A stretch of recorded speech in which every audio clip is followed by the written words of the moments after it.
অরিন্দম মিত্র কলকাতার এক পুরনো অ্যাপার্টমেন্টের 4 তলায় একা থাকত। ফ্ল্যাটটা খুব বড় নয়, দুটো ছোট ঘর, একটা বাথরুম আর একটা সরু বারান্দা।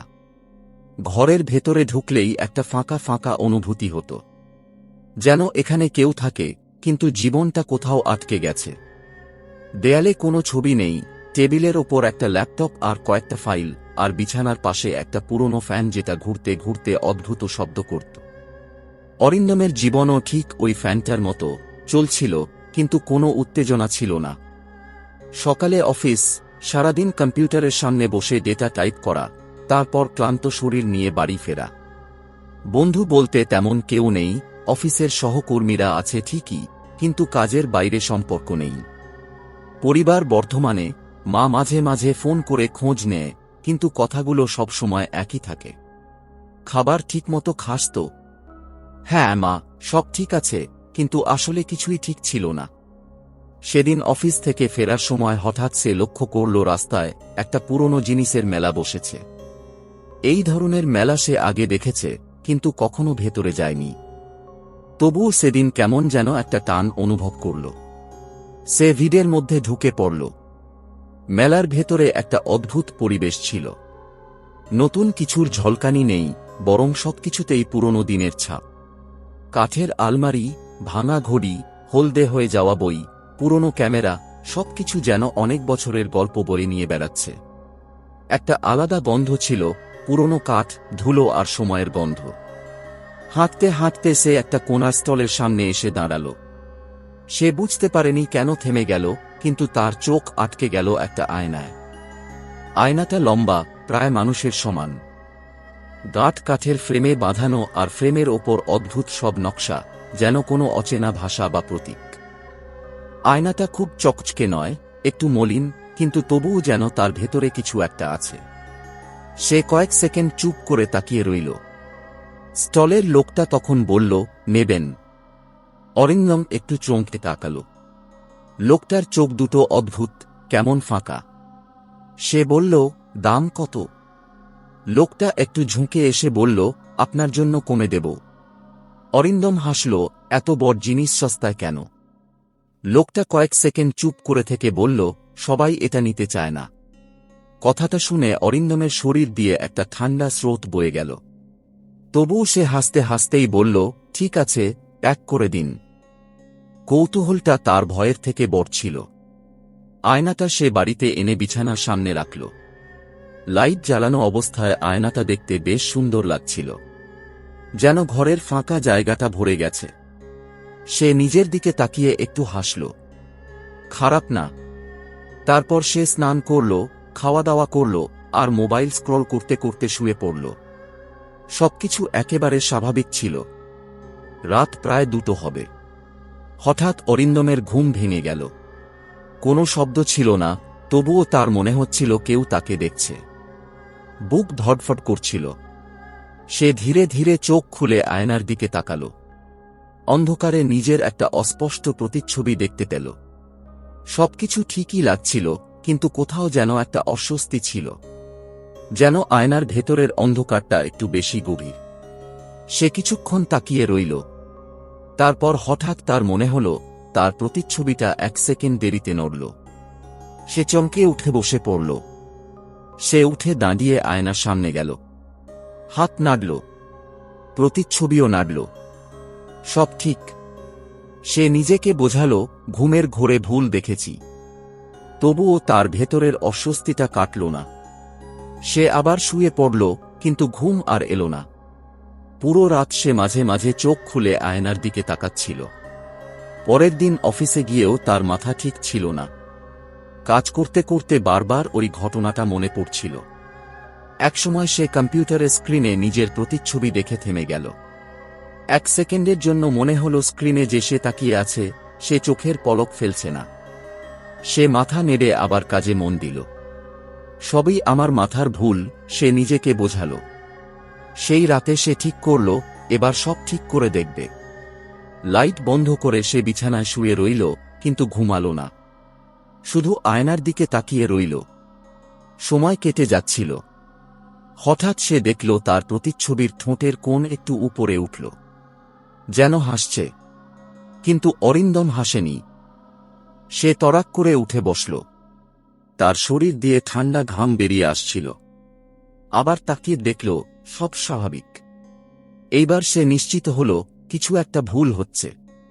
সে মোবাইল বের করে ভিডিও রেকর্ডিং চালু করল। আয়নার সামনে দাঁড়িয়ে কিছুক্ষণ রেকর্ড করল। তারপর ভিডিওটা চালাল। প্রথমে সব স্বাভাবিক, কিন্তু শেষের দিকে সে দেখল ভিডিওর মধ্যে তার প্রতিচ্ছবিটা ধীরে ধীরে মাথা কাত করছে, যেন ক্যামেরার দিকে তাকাচ্ছে। কিন্তু সে তখন একদম সোজা দাঁড়িয়েছিল। তার হাত কাঁপতে লাগল। সে ধীরে ধীরে আয়নার কাছে গিয়ে হাত দিয়ে ছুঁল। সঙ্গে সঙ্গে একটা বরফের মতো ঠান্ডা অনুভূতি হল। আর এক সেকেন্ডের জন্য তার মনে হল ভেতর থেকে কেউ তার হাত ছুঁয়ে দিল। সে তাড়াতাড়ি হাত সরিয়ে নিল। সেই রাতেই ক্লান্তিতে তার চোখ লেগে এলো। হঠাৎ তার ঘুম ভাঙল। সে বুঝল সে নড়তে পারছে না। শরীর একদম জমে গেছে, শুধু চোখ নড়ছে। সে আয়নার দিকে তাকাল। আর তখনই সে দেখল তার প্রতিচ্ছবিটা ধীরে ধীরে সামনে এগিয়ে আসছে। আয়নার ভেতরে যেন আয়নার গভীরতা বাড়ছে। প্রতিচ্ছবিটা কাছে আসতে আসতে তার মুখটা বদলাতে লাগল। চোখগুলো কালো হয়ে গেল আর ঠোঁটে একটা অদ্ভুত বিকৃত হাসি ফুটে উঠল।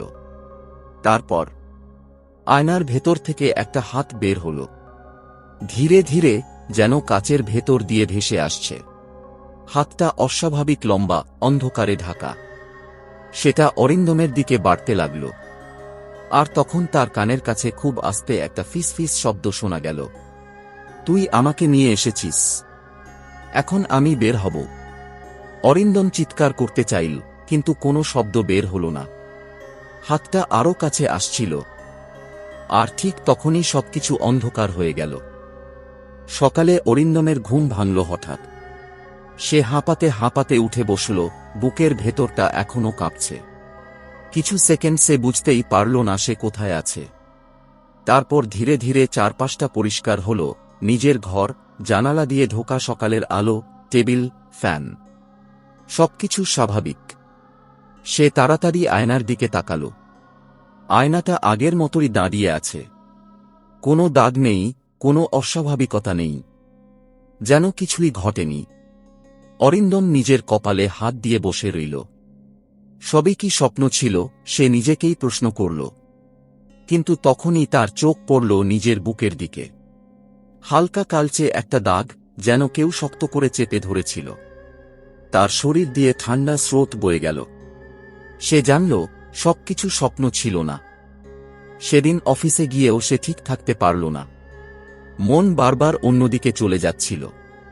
কম্পিউটারের স্ক্রিনে নিজের প্রতিচ্ছবি দেখলেই তার গা শিউরে উঠছিল। একবার তো সে স্পষ্ট দেখল স্ক্রিনে যে সে তাকিয়ে আছে, সে চোখের পলক ফেলছে না, অথচ সে নিজে পলক ফেলছে। সে তাড়াতাড়ি চোখ সরিয়ে নিল। দুপুরে চা খেতে গিয়ে রাহুল বলল, কিরে এত চুপচাপ কেন? অরিন্দম হালকা হেসে বলল, কিছু না, ঘুম হয়নি। রাহুল মজা করে বলল, রাতে ভূত দেখেছিস নাকি? এই কথাটা শুনে অরিন্দমের মুখের হাসি মিলিয়ে গেল। সে আর কিছু বলল না। সেদিন সে বাড়ি ফিরেই প্রথম কাজ করল, আয়নাটাকে একটা মোটা কাপড় দিয়ে ঢেকে দিল। তার মনে হচ্ছিল যতক্ষণ না সে এটাকে দেখছে ততক্ষণ সব ঠিক থাকবে। কিন্তু ঘরের ভেতর একটা চাপা ঠান্ডা ভাব তৈরি হচ্ছিল, যেন কেউ খুশি নয়। রাত গভীর হল। অরিন্দম বিছানায় শুয়ে আছে, কিন্তু তার চোখে ঘুম নেই। সে বারবার কাপড়ে ঢাকা আয়নার দিকে তাকাচ্ছিল। হঠাৎ একটা শব্দ হল, খুব আস্তে, যেন কেউ কাপড় টানছে। সাস। অরিন্দমের বুক ধড়ফড় করতে লাগল। সে ধীরে ধীরে উঠে বসল। তার চোখের সামনে কাপড়টা নিজে থেকেই নিচে নামতে শুরু করল। কোনো হাত নেই, কোনো হাওয়া নেই, তবুও কাপড়টা সরে যাচ্ছে। কয়েক সেকেন্ডের মধ্যেই আয়নাটা আবার পুরোটা দেখা গেল। অরিন্দমের গা ঠান্ডা হয়ে গেল। সে ধীরে ধীরে আয়নার দিকে তাকাল। আর তখনই সে দেখল আয়নার ভেতরে তার প্রতিচ্ছবিটা দাঁড়িয়ে আছে, কিন্তু সেটা ঠিক তার মতো নয়। অরিন্দম বিছানায় বসে আছে, কিন্তু আয়নার ভেতরের অরিন্দমটা সোজা দাঁড়িয়ে। সে তাকিয়ে আছে একদম স্থির চোখে। তারপর ধীরে ধীরে সে হাসল। অরিন্দমের শ্বাস বন্ধ হয়ে আসছিল। সে বুঝতে পারছিল এটা আর কোনো ভুলও না, এটা সত্যি। আয়নার ভেতরের অরিন্দমটা ঠোঁট নাড়ল। কোনো শব্দ নেই, তবুও অরিন্দম যেন শুনতে পেল। তুই পালাতে পারবি না। এইবার সে আর থাকতে পারল না। সে তাড়াতাড়ি দরজা খুলে বাইরে বেরিয়ে গেল। সিঁড়ি দিয়ে নেমে রাস্তায় এসে দাঁড়াল। রাত প্রায় 2টা। চারপাশ ফাঁকা, হালকা কুয়াশা। সে হাঁপাচ্ছিল। নিজের মাথায় হাত দিয়ে বসে পড়ল। আমি পাগল হয়ে যাচ্ছি, সে বিড়বিড় করল। কিছুক্ষণ পরে সে নিজেকে সামলে নিল। কিন্তু একটা প্রশ্ন তাকে ছেড়ে দিচ্ছিল না, যদি এটা সত্যি হয়। পরের দিন সে ঠিক করল এই আয়নাটা সম্পর্কে জানতেই হবে। সে সেই মেলার জায়গায় গেল, কিন্তু সেখানে কিছুই নেই। যেখানে মেলা ছিল সেখানে এখন ফাঁকা মাঠ। কোনো স্টল নেই, কোনো আলো নেই, কিছুই না, যেন কখনো কিছু ছিলই না। অরিন্দম হতাশ হয়ে ফিরে আসছিল। ঠিক তখনই পেছন থেকে একটা গলা, ওটা তুমি কিনেছ, তাই না? সে ঘুরে তাকাল। একজন বয়স্ক লোক দাঁড়িয়ে আছে, চোখে অদ্ভুত একটা দৃষ্টি। অরিন্দম একটু দ্বিধা করে বলল, কোনটা? লোকটা ধীরে বলল, আয়নাটা। অরিন্দমের বুক ধড়ফড় করতে লাগল। আপনি কিভাবে জানলেন? লোকটা একটু হেসে বলল, কারণ আমি জানতাম ওটা আবার কারো কাছে যাবে। অরিন্দম চুপ করে রইল। লোকটা বলল, ওটা কোনো সাধারণ আয়না নয়। অনেক বছর আগে একটা বাড়িতে ছিল। সেই বাড়িতে একজন মানুষ ছিল যে নিজের প্রতিচ্ছবির সঙ্গে কথা বলত। ধীরে ধীরে সে পাগল হয়ে যায়। একদিন তাকে মৃত অবস্থায় পাওয়া যায়, কিন্তু আয়নাটা ভাঙা ছিল না। অরিন্দম গিলে ফেলল। তারপর থেকে যারা আয়নাটা পেয়েছে তাদের সবার সঙ্গেই একই জিনিস ঘটেছে। প্রথমে ছোট ছোট অস্বাভাবিকতা, তারপর প্রতিচ্ছবি আলাদা হয়ে যায়, আর শেষে। লোকটা থেমে গেল। অরিন্দম জিজ্ঞেস করল, শেষে কি হয়? লোকটা ধীরে বলল, শেষে আসল মানুষটা আর থাকে না। আয়নার ভেতরেরটা বাইরে আসে। অরিন্দমের শরীর ঠান্ডা হয়ে গেল। তাহলে আমি কি করব? লোকটা বলল, ওটাকে ভাঙার চেষ্টা করো না, তাতে কাজ হবে না। বরং ওটা তোমাকে আরও তাড়াতাড়ি নিয়ে নেবে। তাহলে? লোকটা বলল, ওটা তোমাকে চায়। যতক্ষণ তুমি ওটার দিকে তাকাবে ততক্ষণ ও শক্তি পাবে। অরিন্দম কিছু বলতে যাচ্ছিল, কিন্তু হঠাৎ দেখল লোকটা নেই। সে চারদিকে তাকাল, কেউ নেই। সেদিন সে বাড়ি ফিরল ভয়ে কাঁপতে কাঁপতে। সে ঠিক করল আজ সে আয়নার দিকে তাকাবে না। কিন্তু রাত নামতেই আবার সেই অনুভূতি। ঘরের ভেতর ঠান্ডা হয়ে গেল। ফ্যান বন্ধ, তবুও যেন বাতাস চলছে। সে চোখ বন্ধ করে শুয়েছিল। হঠাৎ সে শুনতে পেল তার নিজের গলার আওয়াজ, অরিন্দম। সে চোখ খুলল না। আবার, অরিন্দম, তাকাও। সে ধীরে ধীরে চোখ খুলল। আয়নার দিকে তাকাতেই সে জমে গেল। আয়নার ভেতরে সে নেই, বরং সে নিজেকে দেখল আয়নার ভেতর থেকে তাকিয়ে আছে। আর বাইরে তার সামনে দাঁড়িয়ে আছে অন্য অরিন্দম। একদম একই চেহারা, একই শরীর, কিন্তু চোখ দুটো সম্পূর্ণ ফাঁকা। সে ধীরে ধীরে এগিয়ে এলো। অরিন্দম পিছিয়ে যেতে চাইল, কিন্তু তার পা নড়ল না। অন্য অরিন্দমটা একেবারে কাছে এসে দাঁড়াল। তারপর খুব আস্তে বলল, এবার তুই থাক ভেতরে, আমি বাইরে থাকব। অরিন্দম চিৎকার করতে চাইল, কিন্তু গলা দিয়ে কোনো শব্দ বের হল না। সে অনুভব করল তার চারপাশ অন্ধকার হয়ে যাচ্ছে। আর এক সেকেন্ডের জন্য সে দেখল সে নিজেই আয়নার ভেতরে আটকে গেছে। আর বাইরে তার জায়গায় দাঁড়িয়ে আছে অন্য কেউ। পরের দিন সকালে প্রতিবেশীরা দেখল অরিন্দম একদম স্বাভাবিকভাবে অফিসে যাচ্ছে, কারো সঙ্গে কথা বলছে, হাসছে। সবকিছু ঠিকঠাক, শুধু একটা জিনিস আলাদা ছিল।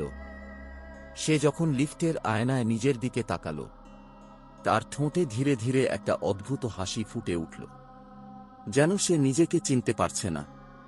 আর হয়তো সেটা সত্যিই সে নয়। তোমার যদি গল্পটা ভালো লেগে থাকে তাহলে অবশ্যই আমার চ্যানেলকে সাবস্ক্রাইব করে ভিডিওটাকে লাইক করে আমার পাশে থেকো। দেখা হচ্ছে নেক্সট ভিডিওতে।